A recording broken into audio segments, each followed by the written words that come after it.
আসসালামু আলাইকুম প্রিয় দর্শক, পদ্মা টিভি 24 এর পক্ষ থেকে আপনাদের সবাইকে আন্তরিক প্রীতি এবং শুভেচ্ছা জানাচ্ছি। প্রিয় দর্শক, বৈষম্যবিরোধী প্রেস ক্লাব এপিসি তৃণমূল টক শোতে আমরা আজকে যাকে যুক্ত করছি তিনি হচ্ছেন বাংলাদেশের অন্যতম একজন অন্যতম শহীদ প্রেসিডেন্ট, অন্যতম একজন সৈনিক, সাবেক ঢাকা কলেজ ছাত্র সংসদের ভিপি, কেন্দ্রীয় ছাত্র দলের সাবেক সহসভাপতি, ঢাকা মহানগর দক্ষিণ যুব দলের সাবেক সাধারণ সম্পাদক, কেন্দ্রীয় যুব দলের সাবেক ভারপ্রাপ্ত সাধারণ সম্পাদক, কেন্দ্রীয় বিএনপির সহ যুব বিষয়ক সম্পাদক, ঢাকা ৭ এর নন্দিত মুখ জনাব মীর নেওয়াজ আলী নেওয়াজ আজকের অনুষ্ঠানের আলোচক। প্রিয় দর্শক, অনুষ্ঠানের কোনো প্রশ্ন যদি আপনারা করতে চান তাহলে স্ক্রিনে নম্বর কল করে আমরা আজকের যিনি একজন তুলে রয়েছেন, যিনি দীর্ঘ সময় ত্যাগ তিতিক্ষার মাধ্যম দিয়ে ৪০টি বছর রাজপথে আছেন এবং শহীদ প্রেসিডেন্ট যেন আদর্শ নিয়ে রাজপথের নেতৃত্ব দিকে গ্রেপ্তার, হামলা, মামলার শিকার হয়ে অদ্যাবধি নেতৃত্ব দিচ্ছেন এবং আগামী ত্রয়োদশ সংসদ নির্বাচনের জন্য নন্দিত মুখ হিসাবে যিনি রাজপথে নিজেকে প্রতিষ্ঠিত করেছেন, সেই আজকের বিদগ্ধ ব্যক্তিত্ব এবং আজকের আলোচক জনাব মীর নেওয়াজ আলী নেওয়াজকে আমরা যুক্ত করছি। দর্শক, আপনারা আমাদের সাথে যুক্ত থাকুন।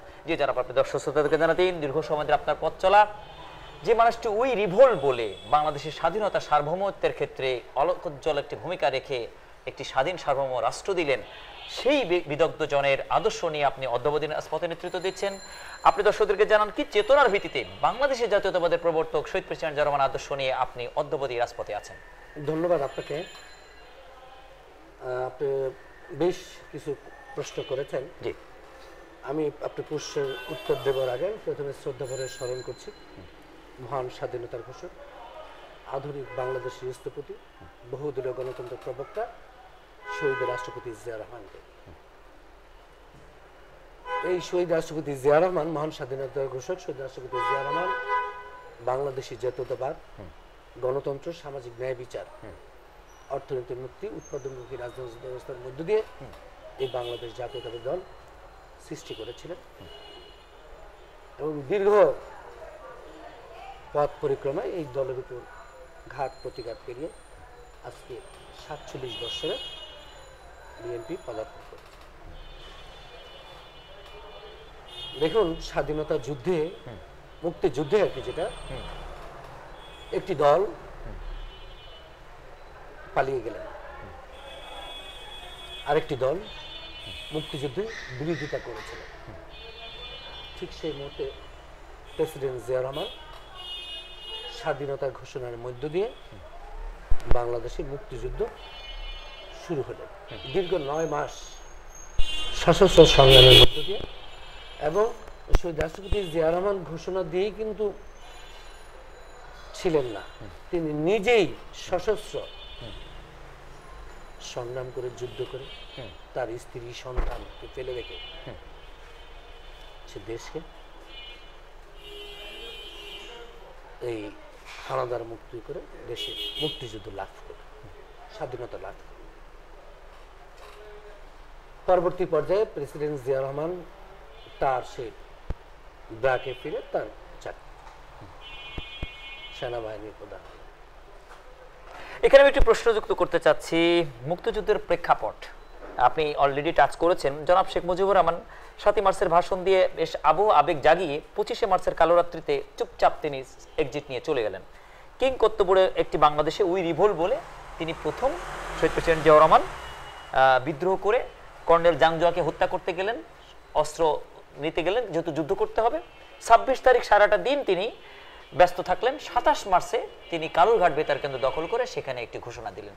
আওয়ামী লীগের শাসন আমলে আওয়ামী লীগ তাদের কিছু নেতার নাম উল্লেখ করে এমনভাবে আলোচনা করে গেছে বিগত ১৭ বছর যে শহীদ প্রেসিডেন্ট ঘোষক নন, তিনি পাঠক, নানা আলোচনা করে গেছে। এমন ওইভাবেই আমাদের পাঠ্যক্রম পর্যন্ত সেট আপ হয়েছে। মুক্তিযুদ্ধের ঘোষণার ক্ষেত্রে শহীদ প্রেসিডেন্ট জিয়া রহমানের অনবদ্য যে অবদান, সেই অবদান আজ পর্যন্ত কিন্তু দেশবাসীর কাছে ক্লিয়ার কনসেপ্ট হিসেবে যায় নাই। এক্ষেত্রে এই ৫ তারিখের পরের অবমুক্তির ক্ষেত্রে, ইতিহাসের অবমুক্তির ক্ষেত্রে আপনারা আসলে কি প্রত্যয় দীপ্ততা রাখছেন? ধন্যবাদ আপনাকে। আজকে ধরেন ওরা যে পতিত সরকার ইতিহাস বিকৃতি করেছে, এই ১৭টি বৎসর কারিকুলাম পরিবর্তন করেছে, শিক্ষা দীক্ষা যা কিছু আছে সকল কিছু ধ্বংস করে। আমি আপনার একটি প্রশ্নের আলোকে কথাগুলো বলছি। আচ্ছা দেখুন, ওরা বলে যে শেখ মুজিবুর রহমান সাহেব স্বাধীনতা ঘোষণা দিয়েছেন। কবে দিয়েছেন? ওরা বলে ৭ই মার্চ। আমি অনেককে জিজ্ঞেস করছিলাম, অনেক সহযোদ্ধা আওয়ামী লীগের লোকজন আমাকে একটু জিজ্ঞেস বলেন তো, বলো ৭ই মার্চ। আজকে আমার সাথে যদি আপনার সাথে একটা কনফ্লিক্ট তৈরি হয়, যেটি হিসেবে তোমার পদ বন্ধ আমার পদ আমি দেখি, আর তো কোনো কিছু থাকে না। রাইট। সেদিন থেকে যুদ্ধ শুরু হয়ে যাওয়ার কথা। এই 7 মার্চ থেকে 25 মার্চ, না পুরো 18 দিন আমাদের বাঙালি অফিসাররা কিন্তু বারবার শেখ মুজিবের সাথে যোগাযোগ করে বলার চেষ্টা করেছে যে স্যার আমাদের কোয়ার্টার দেন, আমরা সংখ্যা এখনো বেশি আছে, আমরা তাদেরকে পরাস্ত করতে পারবো, দাঁড়াও দিচ্ছি, হচ্ছে আলোচনা চলছে, এগুলো কিন্তু কালক্ষেপণ করছে। এবং আপনি তো খবরও পাচ্ছেন ওই পাকিস্তান থেকে পাকিস্তানের রসদগুলা প্লেনে করে করে নিয়ে আসতেছে এবং তাদের সেনাবাহিনী ট্রুপস চলে আসতেছে, আপনি অর্ডার দিলেন না। তারপরে তার যে পিএস, আমি ইতিহাস বইয়ের কথা বলতেছি, তার পিএস মান্নান সাহেব লিখে নিয়ে গেছিলেন, মনে করছো তার পিএস মানে মান্নান সাহেব ছিল, তিনি নিয়ে গেছিলেন 7 মার্চের ওই স্বাধীনতা, আমাকে ফাঁসি দিতে চাও, আমি কি ফাঁসি কাজটা ঝুলবো, তুমি এগুলো কিন্তু কোট করেছেন। তো উনি তো স্বাধীনতা উনি চাননি, উনি 2 ইসের প্রধানমন্ত্রী, এটা আলোচনার সাপেক্ষে আলোচনা করে আজকে যার কারণে এই বাংলাদেশে মুক্তিযুদ্ধ সংগঠিত হয়েছে। দেখেন জিয়া রহমান তো আর্মি অফিসার ছিলেন, তার তো স্বাধীনতা ঘোষণা দেওয়ার কথা ছিল না, প্রোটোকলে পড়ে না, দলের এজেন্ডা ছিল, রাইট। তারা ব্যর্থ হয়েছে বলে তো শহীদ প্রেসিডেন্ট জিয়া রহমান আসছেন নাকি? সুতরাং তারা কি বললো না বললো এগুলো তো আমাদের ইতিহাস, তারা ইতিহাস বিকৃতি করছে দেখে তো তারা পালাইছে। এইভাবে তো একটা রাষ্ট্র, একটা দল, সকল মানুষ নিয়ে সে পালাই গেল। স্পিকার বলেন, এমপি বলেন, মন্ত্রী বলেন, এই পুলিশ বলেন, আপনার জীবদ্দশা সেগুলো তল্পি তল্পা গুটিয়ে একেবারে। যে 72-এর 10 জানুয়ারিতে যাকে ব্যাপক সম্মান করে এদেশের রাষ্ট্র ক্ষমতায় দেওয়া হলো, আশা করা হয়েছিল বাংলাদেশ নামক এই ইয়াতিম রাষ্ট্রের তিনি পিতার মতো দায়িত্ব পালন করবেন এবং বাংলাদেশ নামক রাষ্ট্রের তিনি ভালো করবেন, এর রাষ্ট্রটাকে তিনি স্নেহ দিবেন, মায়া দিবেন, ভালোবাসা দিবেন। কিন্তু তিনি 75-এর 15 আগস্টের পূর্ব পর্যন্ত এই দেশের মানুষের সাথে যে ব্যবহারটি করলেন, যার কারণে এত নন্দিত ব্যক্তিত্ব, এত ঘৃণিত হলেন। 72-এর হিরো কিভাবে হলেন 75-এর জিরো, 72-এর বঙ্গবন্ধু কিভাবে হলেন 75-এর বঙ্গশত্রু? কিভাবে হয়েছে এটা আমিও জানি, আপনিও জানেন। ধরেন এই যে বাংলাদেশের মানে যুদ্ধ বিধ্বস্ত পরবর্তী পর্যায়ে বাংলাদেশের জন্য, মানুষের জন্য যে সাহায্য সহযোগিতা আসলো, খাদ্য যাই বলেন, সব কিছু প্রতিবেশী রাষ্ট্রে ওনারা পাচার করেছে, যার আলোকে কিন্তু 74 একটি দুর্ভিক্ষ হয়েছিল, সেখানে লক্ষাধিক মানুষ নিহত হয়েছিলেন, লক্ষাধিকের উপরে।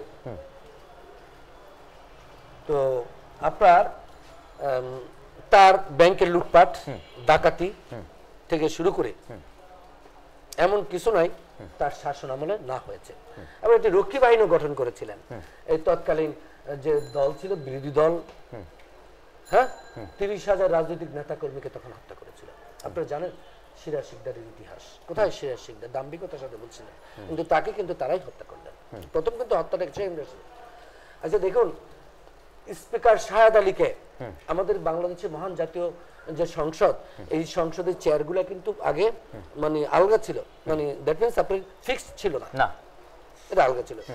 স্পিকার শাহাদ আলীকে হত্যার মধ্য দিয়ে কিন্তু বাংলাদেশে হত্যার রাজনীতি শুরু হয়েছে, সংসদে চেয়ার দিয়ে পিঠে। এই যতগুলা অন্যায় কাজ হয়েছে তারা গায়ের জোরে রাষ্ট্র পরিচালিত করেছে, নিয়ম টিয়ম কোনো কিছুই তারা মানতেন না। আপনারা দেখেছেন যে আমি এই জবানের 17 বছরের 2-একটা উদাহরণ দিচ্ছি। এই যে পালালেন পতিত সরকারের যিনি প্রধান ছিলেন, তিনি সংসদে দাঁড়ায় বললেন 2 কেজি বেগুন 4 কেজি লবণ আমি রানবো আমি খাবো, কার বলার কি আছে। মানে তার কথার স্টাইল আর কি অশালীন মন্তব্যগুলা করেছেন। আপনি নারী বলেন, বয়োবৃদ্ধ বলেন, ছোট বলেন, বড় বলেন, কাউকে তো সে কোনো মানে সম্মান দিয়ে কথা শিখে নেই। ধরেন এই জেনারেশন কি শিখবে? উনি যা শিখিয়েছেন এই জেনারেশন তাই শিখেছে, তাই না? আজকে ধরেন নীতি নৈতিকতা আদব কায়দা শিখতে তো আর পিএইচডি লাগবে না, এমএস করতে হয় না, ডক্টরেট করতে হয় না, মোটেও না, এটা মাতৃগর্ভে। সেগুলো আমরা নষ্ট করে ফেলছি, এই পতিত সরকার ধ্বংস করে দিয়েছে। দেখেন রাষ্ট্রের সাংবিধানিক সকল প্রতিষ্ঠান, বিচার বিভাগ বলেন, আইন বিভাগ বলেন, শাসন বিভাগ বলেন, সমাজ ব্যবস্থা বলেন, রাষ্ট্র ব্যবস্থা বলেন, আমাকে একটা দেখান যে ভাই এই same as like father like child, অর্থাৎ পিতা থেকে যা দেখেছেন Definitely. ঠিক সেটা অনুকরণ করেছেন। জি, ৭৫ 7 নভেম্বর উত্তেজনাময় একটি দিন। আমরা সেই নভেম্বরের কথা বলছি। আজকে রাত থেকেই যে ব্যক্তির সেই বিপ্লবী সেই রাতটিকে আপনারা উদযাপন করতে যাচ্ছেন।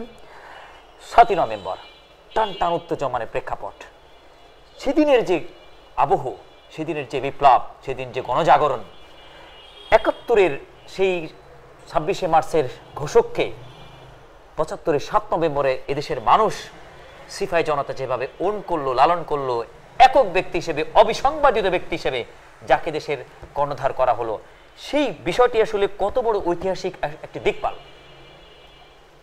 ধন্যবাদ, আপনি যথার্থ বলেছেন। আজকে 6 নভেম্বর, কালকে 7 নভেম্বর। আজকের এই দিনটি বাংলাদেশের জন্য অত্যন্ত গুরুত্বপূর্ণ ঐতিহাসিক দিন। ৭৫-এর পরবর্তী সময়ে তাদের মন্ত্রিসভা যারা ছিলেন তারা কিন্তু রাষ্ট্রীয় ক্ষমতায় ছিলেন, তাই না? তারাই কিন্তু দখল করেছে, তারাই কিন্তু শেখ মুজিবকে হত্যা করেছেন। আমাদের কিন্তু তখন জন্ম হয়নি না। আমাদের প্রেসিডেন্ট জিয়া রহমান সেকেন্ড ব্যক্তি ছিলেন, তাই না? আর্মির সেকেন্ড ব্যক্তি। তখন তৎকালীন সময় ছিলেন জেনারেল শফিউল্লাহ সাহেব, সেনাবাহিনীর প্রধান হিসেবে, তাই না? আপনি তো জানেন সেনাবাহিনীর চেইন অফ কমান্ডে যিনি প্রধান থাকেন, যখন থাকেন উনি সবকিছু, সেকেন্ড ব্যক্তির কোনো মানে গুরুত্ব নেই বা থাকে না। জি, থাকে না। তো শফিউল্লাহ সাহেব ছিলেন সেনাপ্রধান। ওনারা বলেন জিয়া রহমান এই হত্যার সাথে জড়িত। জিয়া রহমান বীরত্তম শেখ মুজিবও কিন্তু দিছিল, তার গভর্নমেন্ট কি দিছিল, তার মেয়ে বলতেছে যে না উনি রাজাকার, উনি পাকিস্তানের কি গুপ্তচর ছিলেন, গুপ্তচর বলেন বলছে কিন্তু, এবং তার বীরত্তম খেতাবও তিনি তুলে নিয়েছেন। মানে বাপকে কিন্তু সে অস্বীকার করছেন না, তাই না? রাইট। বাবার গভর্নমেন্টে তো দিয়ে গেছে জিয়া রহমানকে বীরত্তম, জিয়া রহমান সহ কয়েকজন ব্যক্তিবর্গকে। তো উনি এসে বলতেছেন যে জিয়া রহমান মানে কতটুকু ভিনটেকটিভ মানে ছিলেন, আপনি আক্রমণাত্মক, আপনি না বললে বুঝবেন না। জিয়া রহমানের সেটা অস্বীকার করতেছে জিয়া রহমানের। আজকে এইভাবে কিন্তু ইতিহাসকে তারা, ইতিহাসে ধরেন যার যে অবস্থান, তাকে যদি সেই জায়গাটুকু দিত তাহলে কিন্তু আজকে দেশের পরিস্থিতি আমাদের এতটা নাজুক হতো না। আপনি দেখেন এই ৭৪-এর দুর্ভিক্ষ, তখন কি বিএনপির জন্ম হয়েছে? জন্ম হয়নি। তো তখন বলতো যে বিএনপি করছে, এটা বিএনপির দায় দিয়ে দিত, পারলে তো দায় দিয়ে দিত, তাই না? তো ধরেন তাদের মন্ত্রিসভার সবকিছু ছিল, তারাই তো এগুলা করছে, তাই না? খন্দকার মোস্তাক সাহেব বলেন যারাই করছে, আমরা তো হত্যাকাণ্ড নিন্দা জানাই। মানে কি দোষ হয়েছে এখানে? আচ্ছা, 7 নভেম্বর সেনা অভ্যুত্থান, পাল্টা অভ্যুত্থান হয়েছে, বেশ অনেকগুলো অভ্যুত্থান হয়েছে কিন্তু, তাই না? 3 দিন সরকার ছিল না। সেনাবাহিনীর সিপাহী জনতা মিলে সেই বন্দিদশা থেকে জিয়া রহমানকে উদ্ধার করে নাকি জাতির কাণ্ডারি হিসেবে তাকে বসাল। এই কাণ্ডারি দীর্ঘ 81-30 মে পর্যন্ত দায়িত্ব পালন করেছেন। 10,000 কিলোমিটার পায়ে হেঁটেছেন, ঘাম ছুটিয়েছেন, এবং ঘাম ছুটিয়ে যে রাজনীতি করতে হবে এমন ইথিক্স পর্যন্ত দিয়ে গেছেন। I will make politics difficult politician. এই যে আপনাদের নেতা যেভাবে পায়ের নিচে পুরো মানচিত্রটাকে রেখে মাটির উপরে দাঁড়িয়ে বাংলাদেশি জাতীয়তাবাদ করে, ভূখণ্ডের জাতীয়তাবাদ করে, স্বাধীনতা সার্বভৌমত্বের জাতীয়তাবাদ করে, মানচিত্রের জাতীয়তাবাদ করে, মর্যাদার জাতীয়তাবাদ করে যে প্রবর্তনা তিনি করলেন, সেটি কতটা ঐতিহাসিক এবং কতটা আসলে দার্শনিক তত্ত্বের ভিত্তির উপর দাঁড়িয়ে আছে। আরেকটি দেখেন, স্বাধীনতার পরবর্তী পর্যায়ে আমাদের যুদ্ধ বিধ্বস্ত দেশে মানুষের কোনো আজকে যে পরিস্থিতিটা, তার চেয়ে তো খারাপ পরিস্থিতি ছিল তখন, তাই না? মানুষ কোথায় যাবে, কি করবে, কার পতাকা তলে আশ্রয় নেবে, মানুষ কিন্তু সেটা পাচ্ছিল না। প্রেসিডেন্ট জিয়া রহমান এই 56,000 বর্গ মাইলের ভিতরে যারাই বসবাস করবে, হিন্দু, বৌদ্ধ, খ্রিস্টান, মুসলমান, হ্যাঁ, জাতি উপজাতি, সকলেই আমরা বাংলাদেশি। জাতীয়তাবাদ সেখানে চলে আসছে, দেশকে ভালোবাসা শেখালে ভূখণ্ডের মধ্যে। ওদেরটা হলো বাঙালি জাতীয়তাবাদ। আচ্ছা দেখেন, বাঙালি জাতীয়তাবাদ ওখানে ওই পরে তো বাঙালি আছে, তোর সাথে আমার সাথে মিলবে না। তো সবকিছু মিলে জিয়া রহমান সারা বিশ্বে, পৃথিবীর ইতিহাসে এই বাংলাদেশি জাতীয়তাবাদকে এবং বাংলাদেশকে পরিচিতি লাভ করেছিলেন। পরিচিতি লাভই শুধু করেননি। দেখেন, এই স্বাধীনতার পরবর্তী পর্যায়ে আমাদের যে ফরেন পলিসি ছিল, পররাষ্ট্র নীতি, যেটা ভারত এবং সোভিয়েত ইউনিয়ন, তৎকালীন সময় সোভিয়েত ইউনিয়ন ছিল, এখনকার বাচ্চা ছেলেমেয়েরা হয়তো জানে না, এখন যেটাকে রাশিয়া, রাশিয়া কিন্তু আরো বড়ই ছিল, এগুলো ভেঙে ভেঙে কিন্তু ছোট ছোট অনেকগুলো ছোট ছোট রাষ্ট্র তৈরি হয়েছে। সোভিয়েত ইউনিয়ন ভিত্তিক, ভারত সোভিয়েত ইউনিয়ন ভিত্তিক পররাষ্ট্রনীতি ছিল। জিয়া রহমান সেটাকে বাদ দিয়ে সারা বিশ্বের সাথে, সারা দুনিয়ার সাথে সে সংযোগ স্থাপন করেছে। হ্যাঁ, স্থাপন করে সে গার্মেন্ট শিল্পকে প্রথম বিদেশে এক্সপোর্ট করেছে এবং বাংলাদেশ মানব সম্পদে ভরপুর, মানব সম্পদ যাতে আমরা এক্সপোর্ট করতে পারি, বিভিন্ন টেকনিক্যাল ভোকেশনাল বলেন, শিক্ষা দীক্ষা বলেন, যত বিভিন্ন ভাষা শিখে তারা যদি যে আমাদের রেমিডিস যেগুলো বলে যোদ্ধা, এটা কিন্তু জিয়া রহমানের ক্রিয়েট। আজকে যারা সংস্কার বলে জীবন দিয়ে দিচ্ছে, তাদের সৃষ্টির আগে জিয়া রহমান সংস্কার করেছে। এবং এই যে পাহাড়ি অঞ্চলে একটি মানে আপনার এখনো আছে, এটা বাঙালি অবাঙালি, এই যে আমাদের নিম্ন শ্রেণীর দরিদ্র শ্রেণী পেশার যারা ছিল, তাদের কিন্তু জিয়া রহমান সেখানে প্রোভাইড করছিলেন ও আমার ওই জায়গাটুকে রক্ষা করে। এটা ইতিহাস অনেকে কিন্তু জানেন না এগুলা। জি, বাঙালি জাতীয়তাবাদ নিয়ে একটু বিশেষ গবেষণা করা দরকার কিনা, বিশেষ আলোচনার ক্ষেত্রে কমতি খামতি থাকার কারণে আওয়ামী লীগকে দেশের মানুষ ভুল বুঝে গ্রহণ করেছে কিনা। জয় আসাম, ত্রিপুরা, মিজোরামের বাংলা, জয় কাটাতারহীন বাংলা, জয় স্বাধীনতা সার্বভৌমত্বের বাংলা। আওয়ামী লীগ যদি স্বাধীনতা মানত তাহলে তারা তাদের স্লোগানে পরিবর্তন এনে জয় বাংলাদেশ বলতো। বাংলা কবে বাংলাদেশ হয়ে গেছে আওয়ামী লীগের এখনো সে ঘুমটি ভাঙে নাই। আজও তারা বাংলাদেশ স্বীকার করে কিনা, যদি স্বীকার করত তারা জয় বাংলাদেশ বলেই এদেশের রাজনীতি করত। সেক্ষেত্রে জয় বাংলা স্লোগানটি এদেশের স্বাধীনতা সার্বভৌমত্বের জন্য হুমকি স্বরূপকেরা, এই স্লোগানের মধ্যেই স্বাধীনতা সার্বভৌমত্বহীনতা লুকিয়ে রয়েছে কিনা?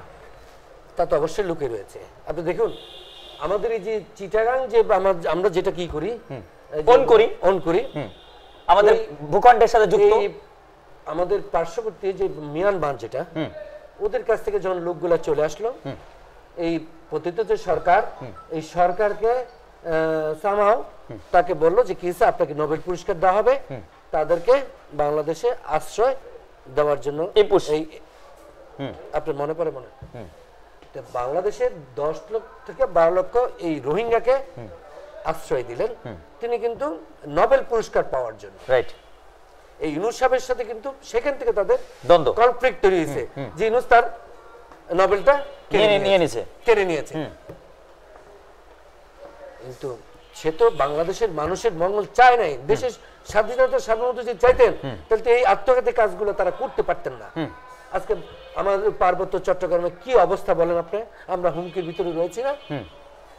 এই ভাষাঞ্চল বলেন যেখানেই, আজকে সেখানে আমাদের 30 লক্ষ হয়েছে। এই হুমকিটা যদি বাংলাদেশের জাতীয়তাটা তারা বোঝে, তারা ওন করে, যেমন অবাঙালি অনেক অফিসার কিন্তু অবাঙালি অফিসার আছে, চাকমা আছে, মারমা আছে, এটা তাদের জাতীয়তার সাথে কানেক্টেড। যদি যখনই জয় বাংলা হয়ে যাবে তখনই তাদের ভাষা তো কোনো কাজে লাগবে না, ওই ভাষা তো এখানে সম্মান পাবে না। এটাই অন্যতম একটি বিস্ফোরা হিসেবে আছে কিনা বাঙালি জাতীয়তাবাদ, এটি সমূলে উৎপাদন করার প্রয়োজনীয়তার ক্ষেত্রে আগামী নির্বাচন একটি অন্যতম মাইল ফলক হবে কিনা। আপনি জনাব শেখ হাসিনার কথা বলছিলেন। শেখ হাসিনা 1997 সালে শান্তি চুক্তির সেটআপটাকে কাজে লাগিয়ে তিনি বারবার লবিং করেছেন, তিনি যেন নোবেল লরিয়েট হন। এবং আপনি যেটি বললেন মায়ানমারের ইস্যু, এটাকে কাজে লাগিয়ে তিনি নোবেল লরিয়েট হতে চেয়েছেন। ম্যাডাম খালেদা জিয়া 1981 সালের পর থেকে যেভাবে ত্যাগ-তিতিক্ষা অর্জন করে দেশনেত্রী, আপসনেত্রী, দেশমাতা, গণতন্ত্রের মাতা 4টি উপাধি বসেছেন, এবং ডেমোক্রেসি সেভ করার জন্য যত ধরনের নিবেদনীয় নেতৃত্ব দরকার, যত পরাকাষ্ঠা নেতৃত্ব দরকার, জনাব ম্যাডাম খালেদা জিয়া সেটি দিয়েছেন। সেক্ষেত্রে আন্তর্জাতিক অঙ্গন নোবেল লরিয়েটের ক্ষেত্রে ম্যাডাম খালেদা জিয়ার এই 45 বছরের নেতৃত্বের, 45 বছরের ত্যাগ তিতিক্ষার, আপসীনতার, পিস ফর ডেমোক্রেসির ক্ষেত্রে এই বিষয়গুলি কিভাবে দেখবে? পিস ফর ডেমোক্রেসির ক্ষেত্রে দায়িত্ব পালন করার ক্ষেত্রে ইতিপূর্বে বহু নোবেল লরিয়েট হয়েছেন। আমরা দেখেছি নেলসন ম্যান্ডেলা তিনি নোবেল লরিয়েট হয়েছেন। বিগত 4 বছর আগে ইথিওপিয়ার প্রধানমন্ত্রী তিনি স্টিল ক্ষমতা থাকা অবস্থায় তিনি কিন্তু নোবেল লরিয়েট হয়েছেন। অং সান সুচি তিনি কিন্তু সামরিক জান্তার বিরুদ্ধে আপসীন থেকে ডেমোক্রেসির জন্য লড়াই, তিনি কিন্তু নোবেল লরিয়েট হয়েছেন। এক্ষেত্রে গুড ডেমোক্রেসি বা পিস ফর ডেমোক্রেসির অন্যতম প্রতিকৃত ব্যক্তি হিসেবে ম্যাডাম খালেদা জিয়াকে বিশ্ব আসলে কিভাবে অন করছে বলে আপনি মনে করেন? দেখুন, আপনি কিন্তু একটু প্রশ্ন আমাকে এর পূর্বে করেছিলেন যে আমি কেন বিএনপির রাজনীতিতে সম্পৃক্ত হলাম। রাইট, মানে একটু বলছিলেন জি এই শব্দটুকু মানে ছিল স্টার্ট লেভেলটা ছিল জি আমি যখন ছাত্র জীবন থেকে ছাত্র দলের রাজনীতির সাথে সম্পৃক্ত হই 80 দশকে তখন আমাদের সময় স্লোগান ছিল সিকিম নয় ভুটান নয় এ দেশ জিয়ার বাংলাদেশ রুশ ভারতের দালালরা হুঁশিয়ার সাবধান এটা আপনাদের স্লোগান আমাদের রাজপথের স্লোগান ছিল আপনি দেখেন এই স্লোগানগুলোর ভিতর কিন্তু অনেক মর্ম রয়েছে তাই না মর্ম রয়েছে মর্মমানী আচ্ছা এই জিয়া রহমানের যে আদর্শ উদ্দেশ্য লক্ষ্য তার যে চিন্তা চেতনা ভাবনা সেটাই আমাকে আকৃষ্ট করেছে লাইক আপনার এই যে জিয়া রহমান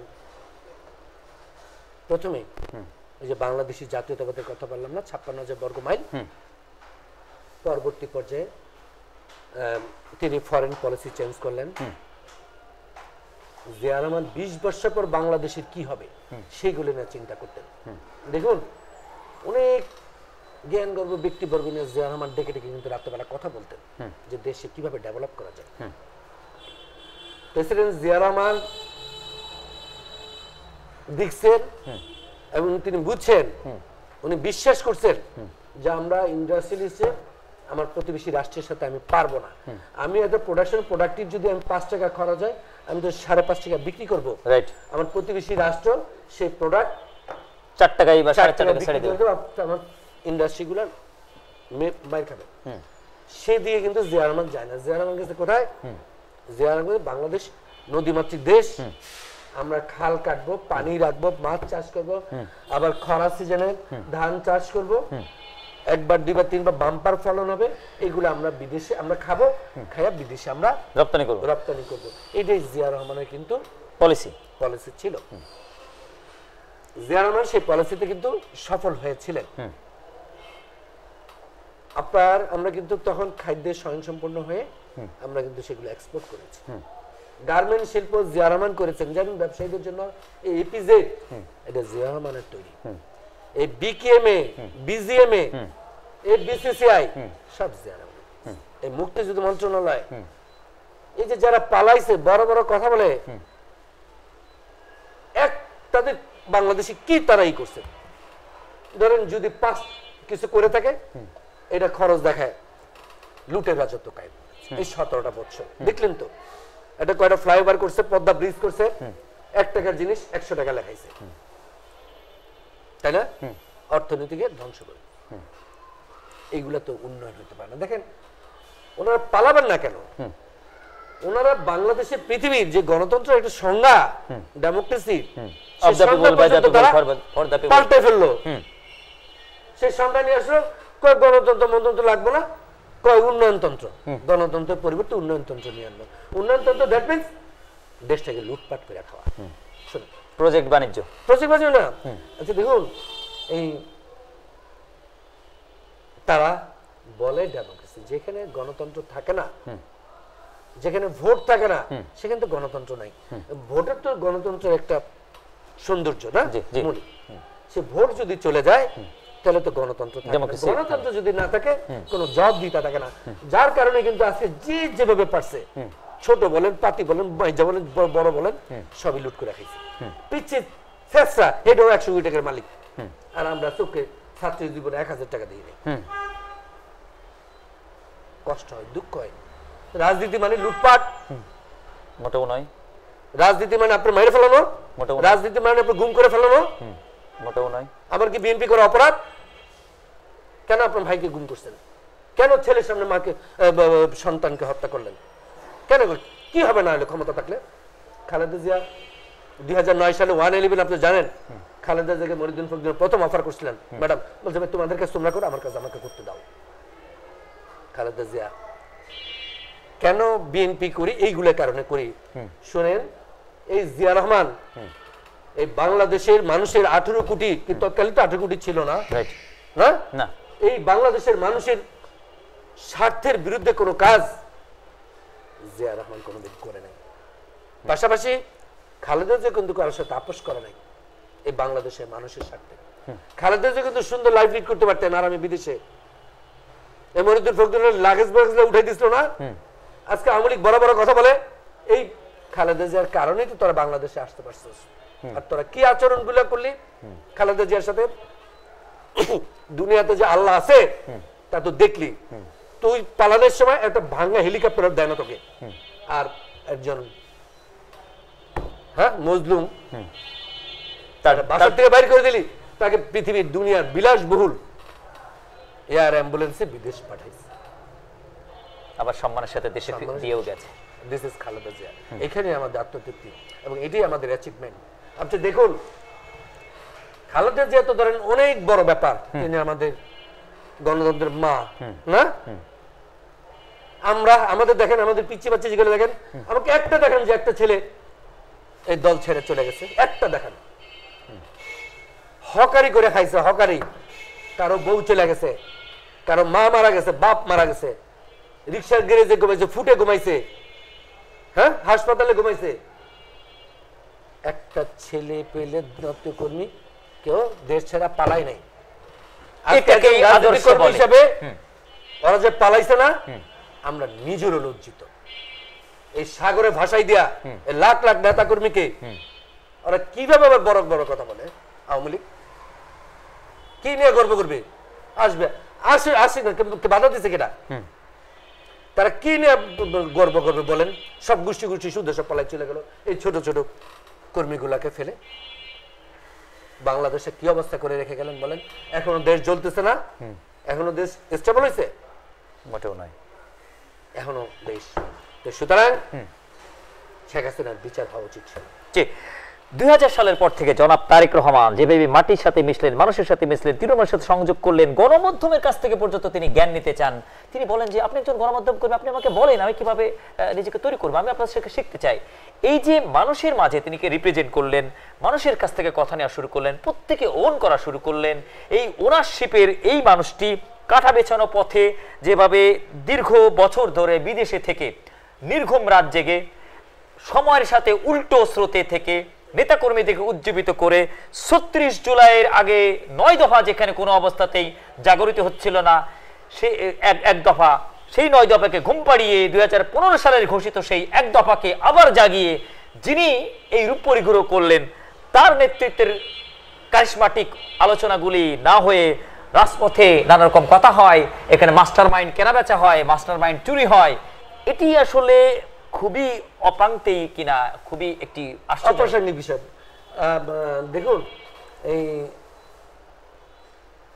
প্রেসিডেন্ট জিয়া রহমানের সন্তান তারেক রহমান সাহেব না, খালেদা জিয়ার সন্তান তারেক রহমান সাহেব 8000 মাইল থেকে আমাদের প্রাপ্ত চেয়ারম্যান মহোদয় বাংলাদেশকে এবং তার দলকে নেতৃত্ব দিয়েছে। সর্বশেষ যে 24 সালের 7ই জানুয়ারি একটা নির্বাচন যেটা করলেন, সর্বশেষ সব দলকে তারেক রহমান সাহেব আহ্বান করলেন এবং বাংলাদেশের 18 কোটি মানুষকে তিনি আহ্বান করেছিলেন যে দেখুন, একটু অবৈধ দখলদারিত্ব সরকার, এই নির্বাচনে আপনারা অংশগ্রহণ করবেন না এবং এই নির্বাচনে আপনারা যাবেন না। মানুষ কি পরিমাণ তারেক রহমানের এই কথাটুকু ওন করেছে, বুকে ধারণ করেছে। 3% ভোট কাস্ট করেছিল। আচ্ছা, আওয়ামী লীগের ভোটারও কিন্তু যায় না। দেখেন কি মজার ঘটনা, চমৎকার ঘটনা, তাই না? তারা জানে যে উৎসবমুখরতা হবে না, প্রতিদ্বন্দ্বী প্রার্থী নেই, কিন্তু যান নাই ভোট দিতে। কিন্তু তাদেরও তো পার্সেন্টেজ আছে ভোটে, 3% ভোট কাস্ট হয়েছে। সেটাকে আপনার যে নির্বাচন কমিশনার কাগজে 43%, 42%, 45% ভোট কাস্ট দেখানো হলো। তারেক রহমান সাহেব কি পরিমাণে মানুষ কি করছে দেখেন। মানুষের কথা বলার তো রাইট আছে, তাই না? এটা তো গণতন্ত্রের সৌন্দর্য। আপনি রাখেন আর না রাখেন ভাই, রাখার দরকার নাই, কথা তো শুনবেন। আপনি তারেক রহমান সাহেবের কথা যাতে বাংলাদেশের মানুষের কানে না যায় সেটা আপনি কোর্ট ব্যবহার করেছেন। কোর্ট থেকে নিষেধাজ্ঞা দিয়েছে, তারেক আপনাদের উপর নিষেধাজ্ঞা দিয়েছে। তারেক রহমানের কোনো কথা প্রচার করা যাবে না, লাইক করা যাবে না, কমেন্ট করা যাবে না, শেয়ার তো দূরের কথা। আপনি জেল ডিজিটাল একটা মামলা হয়ে যাবে। মানে কিভাবে গলা চিপে ধরছিল, তাই না? আপনাদের সাংবাদিক বহুত। আচ্ছা ভাই, এই সাগর রুনির হত্যার বিচার কেন হচ্ছে না? কেন পাচ্ছেন না? বাংলাদেশের পুলিশ, বাংলাদেশের গোয়েন্দা সংস্থা পারে না এমন কিছু আছে? অবশ্যই পারে। কোথায় গেল? এটা আপনাদের সাংবাদিক তো এরকম হত্যাকাণ্ড বহুত হয়েছে। সুতরাং তারা প্রত্যেকটা শ্রেণী পেশা মানুষকে দ্বিখণ্ডিত করেছে। সনাতন ধর্মী বলেন, মুসলমান বলেন, সাংবাদিক বলেন, সব জায়গায় ভাগ করে ফেলছে যাতে আপনারা ঐক্যবদ্ধ না হতে পারে। আমরা ছাত্র জীবন থেকে দেখছি যে চটি পত্রিকা সাংবাদিকদের যদি আমরা কেউ কিছু বলতাম সব একত্রিত হয়ে যেত, তাই না? শেখ হাসিনা তো প্রত্যেকটা জায়গায় জায়গায় প্রত্যেকটা ভাই ভাই গন্ডগোল লাগাই দিছে যাতে সে ক্ষমতাকে দীর্ঘায়িত থাকতে পারে। কাকের মাংস কাক না খেলেও সাংবাদিকের মাংস সাংবাদিক খায় এখন। হ্যাঁ খায়। ধরেন এই যে তারেক রহমান সাহেবের, আচ্ছা দেখেন আমাদের ডক্টর জুবাইদা রহমান, তিনি তো রাজনীতি করেন না, রাইট? করেন না। নো, তিনি একজন খ্যাতিনামা চিকিৎসক এবং তার জীবদ্দশায় সেই কোনোদিন সেকেন্ড হয় না, ফার্স্ট। আপনি খবর নিয়ে দেখবেন বিশ্ব যেগুলো পরীক্ষা দিয়েছে প্রথম হয়েছে। আজকে এমন একটি জ্ঞান গর্ভ ডাক্তারকে আমরা দেশ ছাড়া করে দিলাম, উনি আসতে পারবেন না। তার জন্য ওনাকে এই লাইট জ্বালিয়ে বাতি জ্বালিয়ে তাকে আমি সাজা দিলাম যাতে উনি না আসতে পারে। কি কারণে? তারেক রহমানের স্ত্রী। কি কারণে? খালেদা জিয়ার পুত্রবধূ। এবং নেতৃত্বে এত ভয়, মানে এত ভয়। দেখুন এই এই জুবাইদা রহমান বাংলাদেশের 10টি পরিবারের একটি পরিবার, খবর নিয়ে দেখবেন 10টি পরিবারের একটি পরিবার হলো বাহুবলী হিসেবে পরিবার। হ্যাঁ, তো সুতরাং আজকে যদি বিশ্বের উন্নত দেশগুলো হয়তো এই জুবাইদা রহমানকে, ডক্টর জুবাইদা রহমানকে ম্যাডামকে রাষ্ট্রীয়তাকে পেট্রোনাইজ করতো, অনারশিপের ব্যবস্থা করতো, তাই না? জি। আপনি সেইটাও যাতে না আসতে হবে সেই কাজগুলো করেছে। দেখেন আমাদের আরাফাত রহমান কোকো সাহেব, তিনি প্লেয়ার ছিলেন, খেলোয়াড় ছিলেন। এই যে ক্রিকেট খেলা, তার রূপকার হচ্ছে এই আরাফাত রহমান কোকো। হ্যাঁ, ক্রীড়া জগতে বাংলাদেশের যে খ্যাতি ছড়িয়েছিল সেটা আরাফাত রহমান কোকো। তাকেও জীবন দিতে হবে। ম্যাডামকে জেলে 6 বার হত্যা করার জন্য আওয়ামী লীগ চেষ্টা করে, স্লো পয়জনিং এর কথা আমরা শুনেছি বিভিন্ন সময়। আর কিভাবে বাড়ি থেকে তাকে বের করে দিয়েছে একজন নারী আরেকজন নারীকে, এবং 3 বারের সাবেক প্রধানমন্ত্রী, সেনা প্রধানের স্ত্রী। আপনি যদি পারেন, আপনি যা করছেন আপনি তার প্রতিফলন আপনি পেয়েছেন। আগামী ত্রয়োদশ সংসদ নির্বাচন, 4টি নির্বাচনে বিএনপিকে কোন ঠাসা করে, নানা রকম মেকানিজম করে, ইলেকশন ইঞ্জিনিয়ারিং করে তাদেরকে নির্বাচন থেকে দূরে রাখার পর্যন্ত সকল ব্যবস্থা করে আওয়ামী লীগ শাসন শোষণ করে গেছে। আজ থেকে 18 বছর আগের জন্ম নেওয়া শিশুটি, সে যে নতুন ভোটার রয়েছে, সে দেখেনি এদেশে কখনো উৎসবমুখর ভোট হয়। আমার এমপিকে আমি নির্বাচন করব, এমন সুপরিবেশ ছিল না। আগামী ত্রয়োদশ সংসদ নির্বাচন একমাত্র আওয়ামী লীগ ছাড়া সকল দল মত নির্বিশেষে রাজনীতি করার জন্য তারা রাজপথে নেতৃত্ব দিচ্ছে। তফসিল ঘোষণার একেবারে মুখোমুখি পর্যায়ে চলে এসছে। ফেব্রুয়ারিতে নির্বাচন করার কথা ডক্টর মোহাম্মদ ইউনূস স্বীকার করেছেন জনাব তারেক রহমানের সাথে সাক্ষাতের পর থেকে। সেক্ষেত্রে আপনারা মাঠ গঠন করছেন।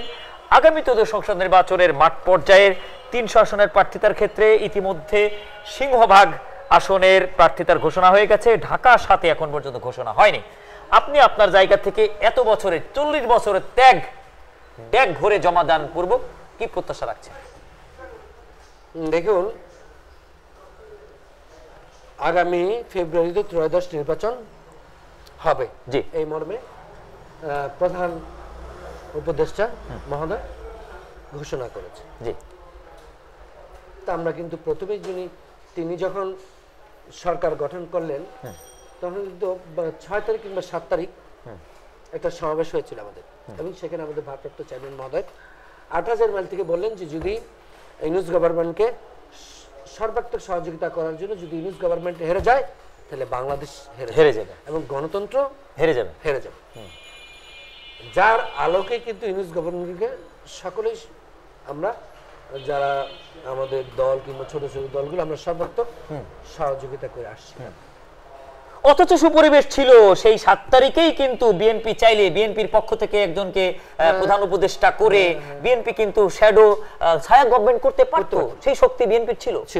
তো বিএনপি সেটা করে না। বিএনপি দেন সর্ববৃহৎ দল, বিএনপি একটা বড়ভাবে দায়িত্ব পালন করেছে। হ্যাঁ, অনেকে এইগুলোকে দুর্বলতা দেখেন, দুর্বলতা মনে করেছে। ভদ্রলোক কি দুর্বলতা হয়? ভদ্রলোক তো বিএনপি একটা বড়ভাবে সর্ববৃহৎ দল। এই দল যদি আপনি যদি চাইতো 5ই আগস্ট ওই তো সরকার গঠন করতে পারতো, তাই না?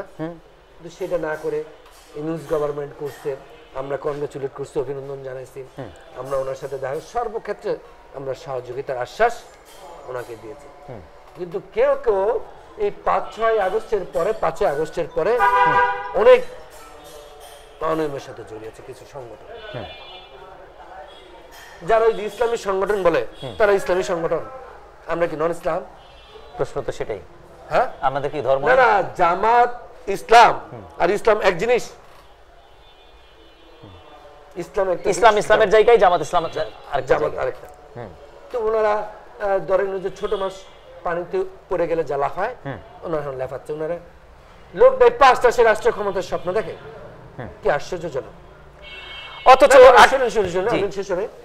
দেখেন উনি রাষ্ট্রীয় ক্ষমতা দেখেন, স্বপ্ন দেখেন, উনি নিষিদ্ধ ছিলেন, তাই না? কি কারণে? যুদ্ধ অপরাধীর বা মুক্তিযুদ্ধে তাদের ভূমিকা প্রশ্নবিদ্ধ থাকার তারা কিন্তু এখনো ক্ষমা চান নাই।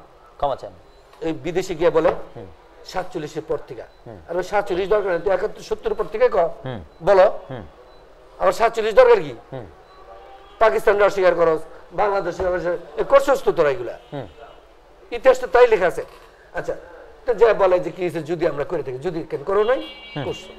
আচ্ছা দেখেন চমৎকার ঘটনা, এই তাদের যে প্রেসিডেন্ট সেক্রেটারিকে ফাঁসি দিল জুডিশিয়ারি ক্লিন বলে, আজ পর্যন্ত একটা হত্যাকাণ্ডের তাদের বিচারের দাবি চায়নি তারা। দেখবেন, লক্ষ্য করে দেখেন, অদ্যাবধি তারা কিন্তু কোনো এই জুডিশিয়ারি ক্লিনের বিচার দাবি করে। একটা দেখলাম একজন জামাতের নেতা বলতেছেন যে কি 70-এর কথা, 71-এর যে মুক্তিযুদ্ধের কথা নিয়ে আসছে, তখন তো আমরা নেতৃত্বে ছিলাম না,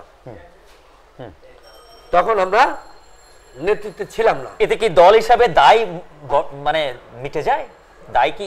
আমি সেটাই বলছি। দেখেন, ওরা যখন যেটা দরকার ওরা কিন্তু সেটাই করছে। এই যে একটা ইসলামী দলের কাজকে ফেরতা ফেরতা তৈরি করা রাষ্ট্রে, ঠিক আছে, 17 বর্ষ মানুষ মাটির সাথে মিশে গিয়েছে না, সকল শ্রেণী পেশার মানুষই তো নিষ্পেষিত, নির্যাতিত হয়েছে নাকি? ঠিক আছে ভাই, বসেন, কিভাবে আমরা একটা সমঝোতা করে একটা নির্বাচন করতে পারি, সেটাই তো হওয়া উচিত ছিল, রাইট নাকি? সেটা না করে আপনি কি করতেছেন? আপনি একটা সরকারি দল করলেন, বিএনপি সেটাকে অভিনন্দন জানালেন, কংগ্রেচুলেট গেলেন, এবং ডিসিএসপি দিয়া রিকুইজিশন করে বাস গাড়ি দিয়া এই মানিক এভিনিউতে লোকাল আপনি এরশাদের সময় কিন্তু এইভাবেই দলটা হয়েছিল। হ্যাঁ, আপনি করলেন, ঠিক আছে, বিএনপি সেখানেও তাকে অভিনন্দন জানালেন। আচ্ছা দেখেন, এই পৃথিবীর ইতিহাসে অভ্যুত্থান বিপ্লব কি একটাই হয়েছে? বহু ইতিহাস রয়েছে, বহুত ইতিহাস রয়েছে।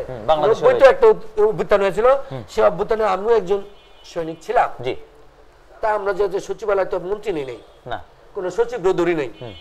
তৎকালীন সময় গভর্নমেন্টকে বলছি ছাত্রদের যে উপকরণগুলো ছিল শিক্ষার, সেগুলোর দাম কমাইতে হবে, ছাত্রদের খাবার মান বাড়াইতে হবে, আসন সংখ্যা বাড়াইতে হবে, ইত্যাদি ইত্যাদি। শিক্ষা সন্ত্রাসমুক্ত শিক্ষাঙ্গন চাই, এটা ছিল আমাদের দাবি দেওয়া। আমাদের হওয়া উচিত ছিল যে বাবা, দেশ জাতি তোমাদের কাছে কৃতজ্ঞ, ঋণী। তার কারণ হচ্ছে দেশের যে কোনো সংকট, ক্রান্তি সংকটে তরুণ এবং ছাত্ররা এগিয়ে আসে। এটাই বাস্তবতা, কিন্তু ইতিহাস তাই বলে। আপনারাও এক সময় ক্রান্তিকালে 90-তে এগিয়ে এসেছিলেন, তরুণরা এগিয়ে আসে, তোমরা এগিয়ে আসছো, জাতি তোমাদের কাছে ঋণী, কৃতজ্ঞ। তোমরা মিনিমাম করুন, বৈষম্যের শিকার আমরা, মেধার ভিত্তিতে তোমাদের চাকরি নির্ধারণ করা হবে। এটাই কিন্তু হওয়া উচিত ছিল আমাদের। আমরা সেটা না করে আমরা জাতিসংঘে নিয়ে গেলাম, মাস্টার মাইন্ড পরিচয় করালাম, আমরা মন্ত্রী দিলাম, আমরা ওই যে সচিবদের পিছিয়ে লাগাই দিলাম, ডিসির পিছিয়ে লাগাই দিলাম, আমরা আপনাদের সংবাদ মাধ্যমে কর্মী দিয়ে দিলাম, হ্যাঁ, আপনাদেরকে কন্ট্রোল করার জন্য। এটা মোটো আমরা প্রত্যাশা করিনি, কাম্য ছিল না, তাই না? তো সেইগুলো তো আমরা এই ক্ষেত্রে ডক্টর মোহাম্মদ ইউনূসের চুপ থাকা বা তিনি কিছু দেখছেন না এমন ভাব করাটা নিয়ে প্রশ্ন করতে হয় কিনা। 2006 সালে যিনি নোবেল লরিট হয়েছেন, 6 সাল থেকে একেবারে 24 পর্যন্ত যিনি মাঠে ঘাটে প্রান্তরে নিগৃহীত হয়েছেন, নিষ্পেষিত হয়েছেন সাবেক আওয়ামী সরকার দ্বারা, যার কোনো রকম অস্তিত্ব ছিল না। নিজের ইজলাসে উঠতে গেলে যে লিফটের প্রয়োজন সেটিও তিনি পেতেন না, তাকে সিঁড়ি বেয়ে উঠতে হয়েছে। এই ডক্টর মোহাম্মদ ইউনূসকে যে বিএনপি এত ডিফেন্স দিল, যে বিএনপি সংসদে ডক্টর মোহাম্মদ ইউনূস এর জন্য কথা বললো, ম্যাডাম খালেদা জিয়া ডক্টর মোহাম্মদ ইউনূসকে ওনার করে যেভাবে সংসদে কথা বলেছেন, সবসময় সম্মান করেছেন, সেই সম্মানের মর্যাদাটি জনাব ডক্টর মোহাম্মদ ইউনূস তিনি দেখাচ্ছেন কিনা, তিনি ছাত্রদের কথায় বিভ্রান্ত পথে না গিয়ে তার অতীত বিএনপির এই অতীত কৃতজ্ঞতাগুলিকে ওন করে ডিসেম্বরকেই আসলে ডেডলাইন হিসেবে সিদ্ধান্ত নেওয়া তার পক্ষে সমীচীন হবে কিনা? দেখুন, এই গভর্নমেন্ট অনেক লেট করে ফেলছে। জি, আপনার 2006 সালে একটি নির্বাচন হয়েছিল, 3টা কেয়ারটেকার নির্বাচন হয়েছে, হাবিবুর রহমান সাহেব, লতিফুর রহমান, শাহাবুদ্দিন সাহেব। লতিফুর রহমান সাহেব বিকাল 4টার সময় শপথ নিছে, সন্ধ্যা 7টা 8টার ভিতরে 64টা জেলা ডিসিএসপি বদলাইছে। 10টার সময় একজনের এমপির, সাবেক এমপির বাসায় হামলা দিছে, সারা বাংলাদেশি হয়ে গেছে। বিড়াল যদি প্রথম রাতে না মারতে পারেন মাথায় বাড়ি দিয়ে, পরের দিন কিন্তু আর সম্ভব হবে না, তাই না? এই সরকার অনেক সময় নিয়েছে। আপনি দেখেন বাংলাদেশে ধ্বংস, বলছেন যুদ্ধ বিধ্বস্ত যেমন বাংলাদেশের অবস্থা তেমন। তা আমি কি করলাম, একটা সংস্কারের কথা বলে এই যে পরিস্থিতি জটিল থেকে জটিল হয়ে গেল। আপনি দেখেন বাংলাদেশের একটা রাষ্ট্রের হৃৎপিণ্ড হচ্ছে এয়ারপোর্ট, আন্তর্জাতিক একটা এয়ারপোর্ট। এয়ারপোর্টের কার্গোর এই জায়গাটুকু আপনি পুরাই দিলেন, একদিনে 12,000 কোটি টাকা নষ্ট করে দিলেন। একটা প্রেস নোট দেখছেন গভর্নমেন্টের, যে কিভাবে লাগলো, কি হইলো? প্রেস নোট নেই, কিছু ছিল না। আর দেখুন, যে ফেল করছে হেও 50 জনের মিছিল করে, ভিক্ষুক হেও মিছিল করে, আমরা ভিক্ষা দেই, তো হেরি দিয়ে আপনি আশা প্রত্যাশা করতে পারেন? সব যে যাবে তাকে যদি আপনি ইয়েস বলেন, তো নো বলবেন কাকে? রাইট, বলেন। এই 3-4 দিন আগে দেখলাম 2-3 জন অ্যাডভাইজার একটি প্রেস ব্রিফিং এ দেখলাম যে রাজনৈতিক দলগুলো যদি 7 দিনের ভিতরে কোনো ধরনের কোনো সুরাহা না আসতে পারেন, ওনারা এককভাবে সিদ্ধান্ত দিতে পারবেন। এই যে জুলাই সনদ যেটা বলতেছে তারা, আপনার সাথে আমার সাথে লিখিত একটা, আপনি কি সেটা পারেন লিখিতটা চেঞ্জ করে ফেলতে? নোট অফ ডিসেন্টের পাতাটা চেঞ্জ করতে পারেন?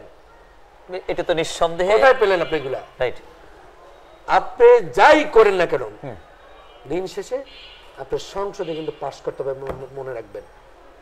আপনি যেগুলো করতেছেন এগুলো নফল, আর জাতীয় সংসদ নির্বাচন কিন্তু ফরজে আইন। রাইট, এটা আপনার করতেই হবে গণতন্ত্রের স্বার্থে, যদি গণতন্ত্র প্রতিষ্ঠা করতে চান। এছাড়া আপনার এক্সিট অপশনের কোনো ওয়ে নাই। এবং যদি বাংলাদেশের মানুষ, বাংলাদেশের স্বাধীনতা, সার্বভৌমত্ব, গণতন্ত্র যদি বাংলাদেশের মানুষের কথা চিন্তা করে বাঁচাইতে চান, নির্বাচনের কোনো বিকল্প নাই। তাল বাহানা করে কোনো লাভ হবে না। যদি তাল বাহানা করেন বাংলাদেশে আরো ধ্বংসের দিকে হবে। যদি আপনি চান ধ্বংস দেশকে, 17 বছর তো ধ্বংস হয়ে গেছে দেশকে আপনি জোড়া না লাগে আবার সেই ধ্বংসের দিকে যদি নিয়ে যান, ঠিক করার আছে। আপনারা তো 17 বছর মাঠে ছিলেন, আর কিছুদিন থাকতে হবে, হয়ে গেছে তো। ওই যে লেখা আছে না, একটা গান আছে না, ছোট হলে শুনছি না, জন্ম থেকে জ্বলছি মাগো, হবে। আগামী ত্রয়োদশ সংসদ নির্বাচন, ঢাকা 7 আসন, আপনার দীর্ঘ ত্যাগ তিতিক্ষার পুরস্কার আসলে কিভাবে আপনি প্রত্যাশা করছেন? সেটা আপনারা আছেন, প্লাস আমাদের ঢাকা 7 আসনের সর্বস্তরের জনগণ আছেন, সকল শ্রেণী পেশার মানুষ। আসলে আপনারাই বিচার করবেন যে আমি কতটুকু কি করতে পেরেছি। আমি শুধু এই 16 মাসের উদাহরণ দেবো, ছাত্র জীবন থেকে দেবো। আমার তো জন্ম এখানে, সকলের সাথে আমার সাথে একটা নিবিড় একটা সম্পর্ক রয়েছে। কারো বাসায় খেয়েছি, কারো ভাই, কারো বন্ধু, কারো ছোট ভাই, কারো ভাইস্তা বাস্তি, দীর্ঘ এত বছরের সম্পর্ক। তারপরে 16 বছর আমি আপনাকে দৃঢ়তার সাথে বলতে পারবো, চ্যালেঞ্জ দিয়ে, যে অত্র এলাকায় মানে মানুষ যেভাবে শান্তিতে বসবাস করছে, এটা হয়তো অন্য কোথাও আপনি পাবেন না। এখন এটা বলবেন কিভাবে? এটা মহব্বতে, কাউন্সিলিং করে, যে 17 বছর আমরা বাঁচবো কি বাঁচবো না সেটা আমাদের নিশ্চয়তা ছিল না। আমরা দম ছাড়তে পারতাম না। একটা মানুষ খাক বা না খাক একটু ফ্রি থাকতে চায়, রিল্যাক্স থাকতে চায়। আমরা দলের একটা নেতা কর্মী যদি আপনি ওদের বুক ফাড়েন, কলিজা সারখার দেখবেন। হ্যাঁ, ওই যে জংলা ঘুমাইছে, টঙ্গে ঘুমাইছে, ব্যানে ঘুমাইছে, লুঙ্গি পরা, ওই পকেটের ভিতরে পেস্ট করছে, হকারগিরি করছে, বাপ পড়ে গেছে, আসতে পারে নাই, ওই জেলে থাকলে হ্যান্ডকাপ দিয়ে পড়াই আনছে। এই বিভৎস বর্ণনা সবাই জানে। এবং শুধু আমরা না, সারা দেশের মানুষই এই পতিত সরকার দ্বারা নির্যাতনের শিকার।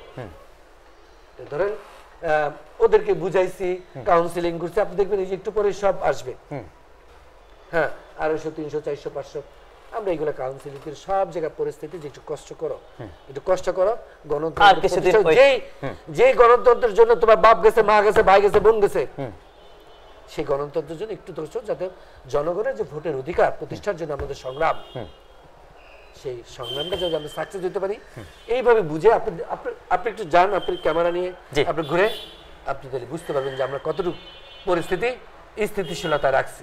দীর্ঘ 17 বছর পরে আন্তর্জাতিক একটি গণমাধ্যম বিবিসি বাংলায় জনাব তারেক রহমান ঘণ্টাব্যাপী আলোচনা করেছেন, ঘণ্টাব্যাপী তিনি সাক্ষাৎকার দিয়েছেন। এত বছর মা মাটির মানুষ থেকে দূরে থেকে আন্তর্জাতিক গণমাধ্যমের মুখোমুখি হয়ে তিনি নিজেকে যেভাবে উপস্থাপন করলেন, এটি দ্বারা একজন তারেক রহমানের পরিপক্কতা দেশ এবং বিদেশে কতটা আলোচিত, এবং আগামীর প্রধানমন্ত্রী হিসেবে ওই সম্পাদকের প্রশ্নেই, বিবিসির সম্পাদকের প্রশ্নেই আসলে তিনি আসলে কতটা নিজেকে প্রস্তুত করতে পেরেছেন। দেখুন, এই দক্ষিণ এশিয়ায় তারেক রহমান সবচেয়ে জনপ্রিয়, দক্ষিণ এশিয়া, শুধু বাংলাদেশ না। তার কারণ ওনার বাপের নেতা দক্ষিণ এশিয়ার বর্তমানে নেই, তৈরি হয়নি। এখন উনি আগের থেকেই কিন্তু পরিপক্ক ছিলেন, ওনার কথাগুলো বাংলাদেশে পাবলিশ হইতে পারে না, যার কারণে মানুষ বুঝতে পারে না। তারপর সর্বশেষ বিবিসি বাংলায় যে তিনি ইন্টারভিউ দিয়েছেন আমাদের চেয়ারম্যান মহোদয়, সারা দুনিয়াতে এটা প্রশংসিত হয়েছে, তাই না? আমাদের প্রেসিডেন্ট জিয়া রহমানের ছিল যে আপনি একটু আগে বলছেন মেক দ্য পলিটিক্স ডিফিকাল্ট, আমাদের তারেক রহমান সাহেব, আমাদের চেয়ারম্যান মহোদয়, যে জনগণের কাছে তোমরা যাও, জনগণ যদি তোমাকে গ্রহণ করে আমি তোমাকে নেতা মেনে নেব, যদি লোকই না থাকে তুমি কিসের নেতা? আরেকটা প্রশ্নের উত্তরে বলছিলেন যে দেখেন এইটা কিন্তু দলীয় নির্বাচন না, যে দলীয় প্রতিনিধি নির্বাচন করতেছি, এটা প্রশ্নের উত্তরে তিনি বলেছেন এটি হচ্ছে জনগণের নির্বাচন, জাতীয় সংসদ নির্বাচন নাকি? তো জনগণ এখানে তো দলীয় কোনো মানে আসে না, মানে বিষয় আসে না, এখানে জনগণ যাকে চাবে তিনি কিন্তু ক্লিয়ার করছেন কিন্তু বক্তৃতায়, সে ক্লারিফিকেশন দিচ্ছে, জনগণ যাকে চাবেন তাকে আমরা মনোনয়ন দিব। তো সেই আলোকে আমি শতভাগ নিশ্চিত, হ্যাঁ, যে 5টি যে শর্ত রয়েছে, ডেডিকেশন, স্যাক্রিফাইস, পাবলিক পারসেপশন, আমি যে শর্তগুলো রয়েছে আমাকে আপনি যদি আপনি জরিপ করেন আমাকে 100তে আপনি 90 দিবেন। আচ্ছা, যদি আমি পাস করি আপনি কি আমাকে ফেল করাবেন? মোটেও নয়। একটি প্রশ্ন করতে হচ্ছে, ফোন রিসিভ না করা ভিআইপি অনেক নেতা রয়েছেন, কোশ্চিন কালো ফোন রিসিভ করেন না, ফোন রিসিভ করতে না পারলে তিনি কোনো অবস্থায় কল ব্যাকটি করেন না, অথচ তিনি জনপ্রতিনিধি হতে চান। জনতার কলকে অনারশিপ না দেয়া, জনতার কলকে গুরুত্ব না দেয়া, জনতার কলকে সম্মান করতে না পারা ব্যক্তি সংসদে গেলে তার অবস্থা কেমন হবে? আর জনতার কলকে সম্মান করা, জনতার কলকে পরিবর্তে রিব্যাক দেয়া, তার কথা শোনার মানসিকতার নেতৃত্বের কি ব্যাপারটি হবে? আমি ইতিপূর্বে দুবার আপনাকে কল করেছি, ফার্স্ট কলে আপনি কল রিসিভ করেছেন, কিন্তু আপনি যে আসনে লড়ছেন বা প্রত্যাশী, এই আসনের আরো অনেক প্রার্থীকে কল করেছি, আজ অবধি কল রিসিভ হয়নি। কল রিসিভ না করা ব্যক্তিত্ব এবং কল রিসিভ করার ব্যক্তিত্বের ব্যাপারটি কেন্দ্রীয় বিএনপি আসলে বিশেষ আমলে নিবে কিনা, নেওয়া উচিত কিনা, ইন্টেলিজেন্সের বিচারে, মাঠের প্রেক্ষাপটের বিচারে, এজেন্সির বিচারে একজন নেতার নেতৃত্বের গুণাবলী আসলে কল রিসিভ করা বা কল ব্যাক করা থেকে অনেকাংশেই ফুটে ওঠে কিনা?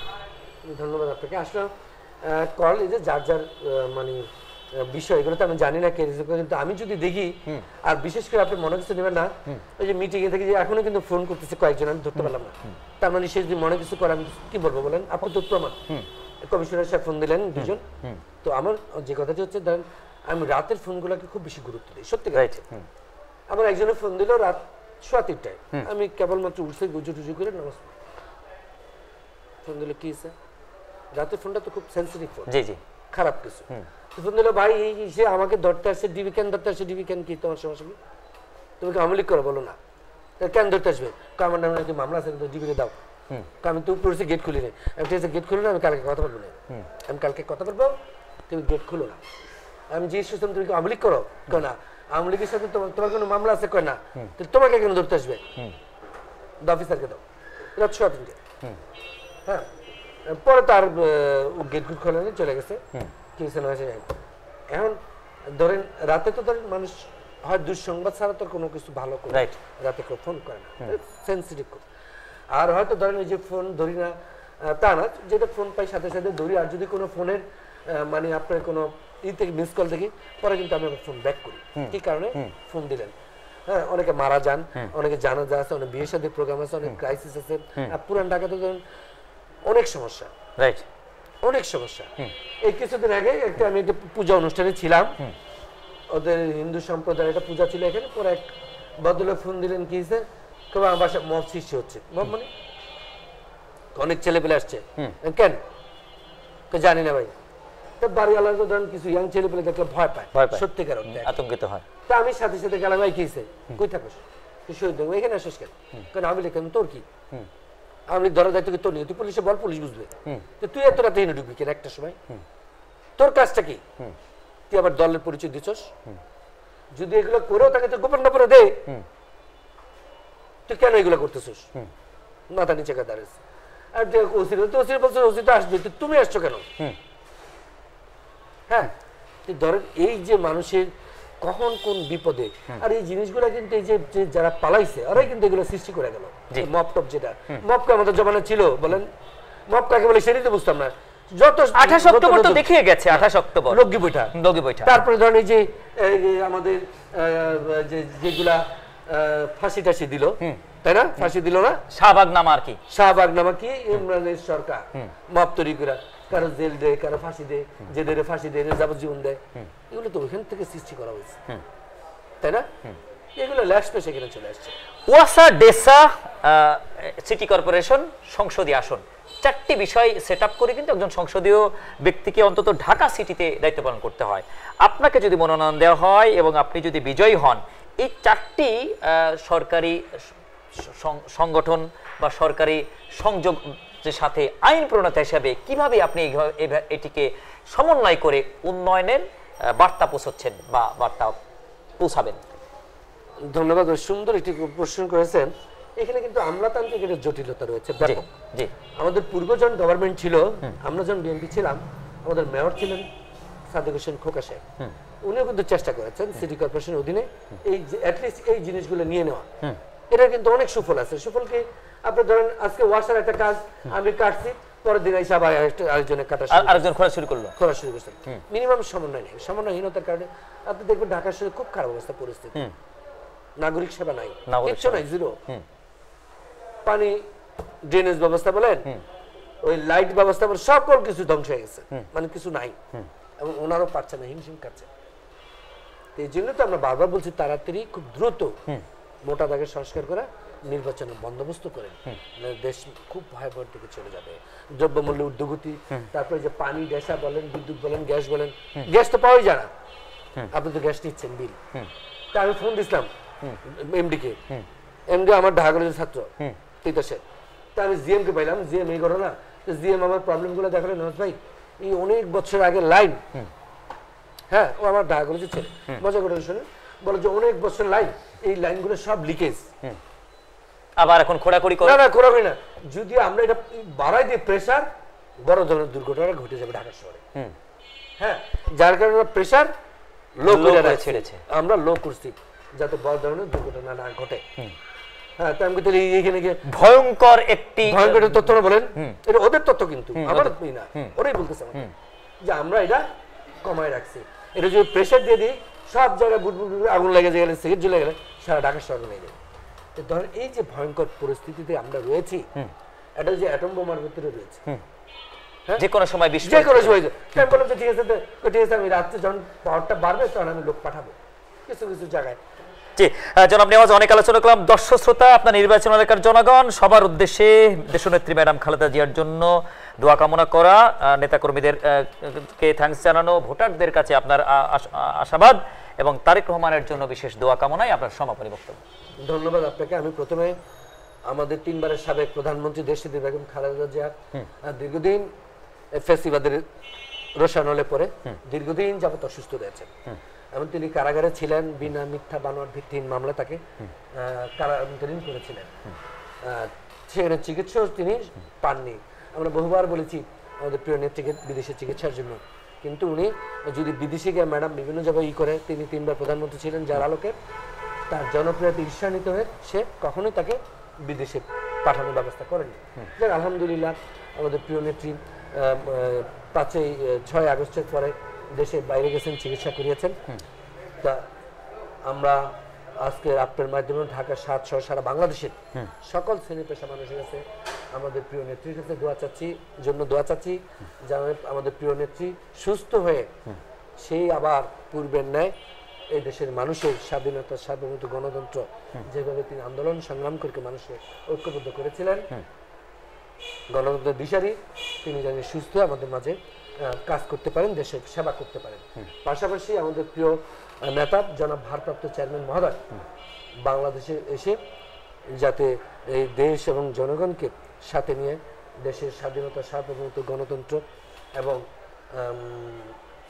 সকল কিছু জানি তিনি অংশগ্রহণকে দেশ এবং জাতিকে এগিয়ে নিতে পারে এবং রাষ্ট্রের যে 31টি দফা আমরা রাষ্ট্রীয় কাঠামো মেরামতের যে 31 দফা আমরা প্রণয়ন করেছেন আমাদের প্রিয় নেতা, সেগুলো বাস্তবায়নের মধ্য দিয়ে দেশ যত এগিয়ে নিয়ে যেতে পারে। পাশাপাশি আমি ছাত্র জীবন থেকে এই লালবাগে আমার জন্ম হয়েছে, ছাত্র জীবন থেকে এখানে মহেশচন্ডে পড়েছি, ঢাকা কলেজে পড়েছি, ঢাকা বিশ্ববিদ্যালয়ে পড়েছি, আমার এখানেই শৈশব কৈশব ছিল এবং আমি কারো ভাই, কারো বড় ভাই, কারো ছোট ভাই, কারো বন্ধু, কারো ভাতিজা, হ্যাঁ, সকলের কাছে আমি দোয়া চাচ্ছি। যেহেতু আমি বিএনপি দীর্ঘদিন ছাত্র জীবন থেকে বিএনপি রাজনীতির সাথে জড়িত, এখান থেকে আমার শুরু, সুতরাং আমি একটি নির্বাচনে মনোনয়নের জন্য চেয়েছি, প্রত্যাশা করছি যদি মনোনয়ন রাব্বুল আলামিন আমাদের চেয়ারম্যান মহোদয় কিংবা বিএনপির স্থায়ী কমিটি যারা রয়েছে আমাকে মনোনয়ন প্রদান করেন, আপনারা আমাকে সহযোগিতা করবেন। আর যে কোনো সহযোগিতা আমি আপনাদের পাশে থেকে যত ধরনের সমস্যা আছে না কেন সেগুলোর সমাধান করব ইনশাল্লাহ, এবং সেই সক্ষমতা আমার রয়েছে। তার কারণ হচ্ছে আমি বাংলাদেশের সর্ববৃহৎ কলেজের ছাত্র সংসদের ভিপি ছিলাম। আমি যখন ভিপি ছিলাম, যারা আমাকে ভিপি নির্বাচিত করেছিল তারাই এখন বাংলাদেশের রাষ্ট্র পরিচালনার দায়িত্ব রয়েছে। সচিব বলেন, আর্মি বলেন, ডাক্তার বলেন, ইঞ্জিনিয়ার বলেন, সকলেই তারা আমাকে ভোট দিয়ে নির্বাচিত করেছিল।